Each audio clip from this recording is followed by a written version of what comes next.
соңғы уақыт болып табылады. Тахаджуд намаздың түнді 3-ке бөледі. Түнді 3-ке бөлген кезде кім қайғы уақытты бөледі деген кезде ғұламалардың арасында көзқарас бар дейді. Кейбір ғұламалар жалпылама ұстанды бұл нәрсені. Өйткені бұл намаз, күндізгі намаз, түнгі намаз болып 2-ке бөлінеді. Күндізгі намаз қай намаз деген кезде 5 мен асыр ғана. Кешкі намаздарымыз қай намаз деген кезде шам, құптан, таң намаз. Яғни күн шығып тұрған кезде, күн батып тұрған кезде деген секілді. Ал мынау тахаджуд мәселесіне келген кезде ол түнгі намаз деп аталды дейді. Сахабалардың арасында, барлығының арасында көпшілігі түнгі намаз деген кезде олар міндетті түрде құптан намазын меңзейтін еді дейді. Не болмаса тахаджуд намазын меңзейтін еді. Өйткені таң намаз түнгі намазға жатпайды ол. Ол кезде уже таң атып қойды уже.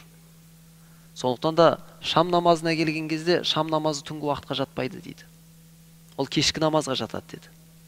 Ал осы тахаджуд намазының 3-тен 1 бөлігін қай уақыттан деген кезде құптан намазы кіргеннен бастап құптан намазына уақыт қалдырады.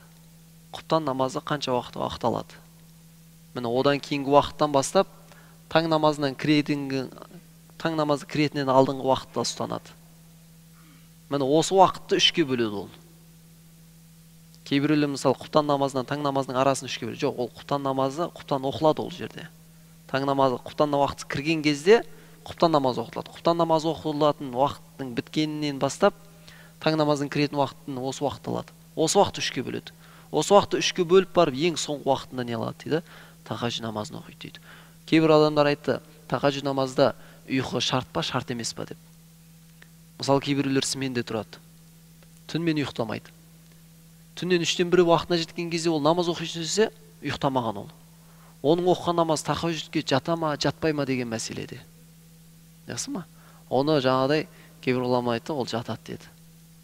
Тахаджуд деген нәрсе жалпылама мәселесі, ол ұйықтасын, ұйықтамасын. Тахаджуд деген сөз арабтың сөзінде де ұйқыдан шеттену деген мағынаны білдіреді. Тахаджуд деген сөз арабтың тілінде ұйқыдан шеттену деген мағынаны білдіреді. Ол мысалы ол түнімен ұйықтамай барып тахаджуд оқыса да ол тахаджуд болып есептелінеді деді. Ұйықтаса да не? Тахаджуд болып есептелінеді деді. Ал кейбір ғалымдар айтты, бұны біз бөлген кезде не қылып жатырық деді? Оны тахаджуд болады, тахаджуд болмайды деп бөліп жатқан жоқпыз дейді. Оның сауабын айтып жатырық дейді. Сауабының қайсысы көбірек болады деген кезде ұйықтап барып, сол ұйқысын қиып барып тұрып тахаджуд намаз оқығанның сауабы, соның сауабы көбірек болады дейді. Чем мүлдем ұйықтамай отырып оқыған адамның сауабына қарағанда, ол не алды? Оның ұйықтап барып, ұйқысын қиып барып оқығанның сауабы көбірек болады дейді. Неге деген кезде жаңағыдай арабтың тілінің өзінде тахаджуд деген сөз ұйқыдан шеттену деген мағынаны білдіреді деп. Жақсы ма? Пайғамбар Мұхаммад саллаллаху алейхи ва саллям хадисінде де келеді. Бұл хадис баршамызға не? Жаңағыдай ұран болатын хадистердің бірі болу керек. Афшу салам ва ат'иму таам деген секілді. Сәлемді көп танығанға да, танымағанға да сәлем бер дейді. Тамақтандыр дейді, жұрттар тамақтандыр дейді. Басқалар ұйықтап жатқан кезде сен намаз оқы дейді. Міне осыны амалдарды орындайтын болсаңыздар, жәннатқа амандықпен кіресіздер деп жатыр. Міне осы нәрсе момын мұсылмандардың несі болу керек. Жаңағыдай тахаджуд намазы, жаңағыдай момын мұсылмандардың көп орындауы. Пайғамбар Мұхаммад саллаллаху алейхи ва саллям момын мұсылманның іззеті неде жасырынып тұр деді? Тахаджуд намазында жасырынып деді. Өйткені тахаджуд намаз айзыл муъмин деді. Момын мұсылманның қадір қасиеті ол тахаджуд намазы деді. Қадір қасиеті. Яғни ол жерде жаңағыдай тақуалығы несі көп нәрсесі тахаджуд намазында жатыр. Өйткені тахаджуд намазы сауаптарының ауыр болуының себептерінің бірі де не ол жасырынға жақынырақ.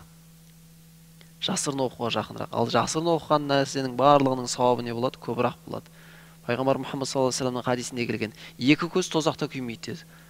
Ол бірі нені күзеткен, шекараны күзеткен адам болатын болса, екіншісі ешкім жоқ кезде жалғыз қалып көзі Аллахтан қорқып жылаған көз. Міне осы 2 көз дейді.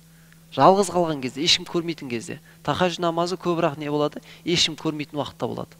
Сондықтан да ол не? Тахаджуд намазының қадір қасиеті исламда, шариғатта жоғары болып саналады.